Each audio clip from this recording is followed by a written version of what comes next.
12, 2017. A nurse at a hospital in the UK is about to check a patient's blood test results. She clicks the mouse. Nothing happens. Then the screen flashes red. Oops, your files have been encrypted. At that very second, 47 other hospitals are seeing the same message. In Spain, factory robots freeze mid-assembly. In Russia, government computers go dark. This is not a glitch. Not an accident. Someone has just launched the largest ransomware attack in history. The attackers made a mistake significant enough that it would inadvertently save the world, but only if someone noticed it in time. Who was behind this digital crisis? To understand that, we need to rewind exactly 28 days. April 14th, 2017. A hacker group calling themselves the Shadow Brokers leaks the NSA's most classified cyber weapons onto the open internet. Buried within that leak is a piece of code called Eternal Blue. This code is a master key, capable of breaking into any Windows computer without needing a password or leaving a trace. Microsoft discovered this vulnerability before the leak. On March 14th, they released an emergency patch. Install this update, and Eternal Blue can't touch you. But many users ignore those update notifications. By May 2017, only 38% of companies had installed the patch. The remaining 62% were sitting ducks. Millions of computers worldwide still ran Windows XP, a system abandoned by Microsoft in 2014. Hospitals relied on it for their medical equipment. Atoms operated on it.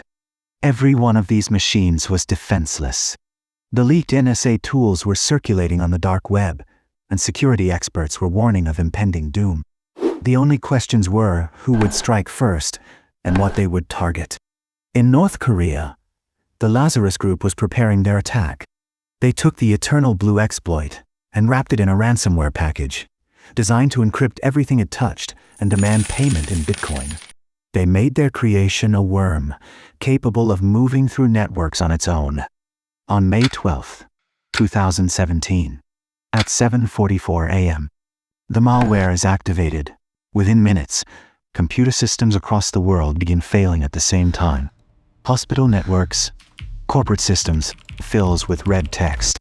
Oops, your files have been encrypted. A demand for $300 in Bitcoin. A countdown timer is already ticking down. By 10 a.m., the numbers are staggering. The NHS is in crisis mode. 47 hospitals are locked out of their systems. Nearly 20,000 appointments would be cancelled, surgeries postponed. Meanwhile, in Madrid, employees at Telefonica are ripping network cables from the walls. In France, Renault's assembly lines come to a halt. In Russia, the Interior Ministry reports over 1,000 computers infected. But the most critical crisis is happening in the global shipping network. FedEx's entire global system is infected, unable to track packages or medical supplies. The effects ripple through the economy. By noon, cybersecurity experts call this the worst cyber attack in history. The infection count is doubling every hour. Someone needs to stop this. The person who stops it is not a government official or a tech genius. He's a 22-year-old college dropout named Marcus Hutchins, living in a small town in England. While companies scramble to respond, Marcus is in his bedroom, analyzing malware for fun. A friend alerts him to the unfolding crisis. Marcus downloads a sample of the ransomware. He discovers a peculiar domain name buried within the code. This domain acts as a potential kill switch. If it exists, the malware will stop spreading. Marcus registers the domain at a cost of $1069. He points it to a server that can monitor connections. When the domain goes live, infected computers begin connecting to it. Within minutes, the global spread of the ransomware halts. Administrators around the world witness the infection graph stop rising. Marcus has inadvertently stopped the attack. His phone begins to ring with calls from journalists and government agencies, but he's also made himself a target. The hackers behind the attack now know who stopped them. They know his name. They know his address.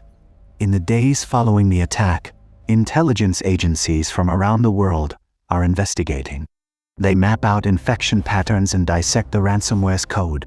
Clues begin to emerge. The heaviest concentrations of infections are in Russia, Ukraine, India, and Taiwan. North Korea shows almost no infections at all. Analysis of the code reveals similarities to previous attacks attributed to North Korea. The ransom note, written in multiple languages, contains errors in most translations, except for the Korean version. It uses terminology specific to North Korea. By December 2017, the US government officially blames North Korea for the attack. But WannaCrypto is considered a failure. Only $140,000 in ransom is collected against an estimated $4 billion in damages. This attack may not have been about money. It may have been a demonstration of power. North Korea had shown they could weaponize stolen American cyber tools against the world. Since 2017, North Korea's cyber army has grown significantly. They operate from various countries, making them harder to track. Their new weapons are designed to infiltrate quietly, then strike when the moment is right. The dormant Bitcoin wallet from WannaCrypto sits untouched. The story of May 12, 2017, remains unresolved. The world knows who pulled the trigger. What's coming next remains uncertain.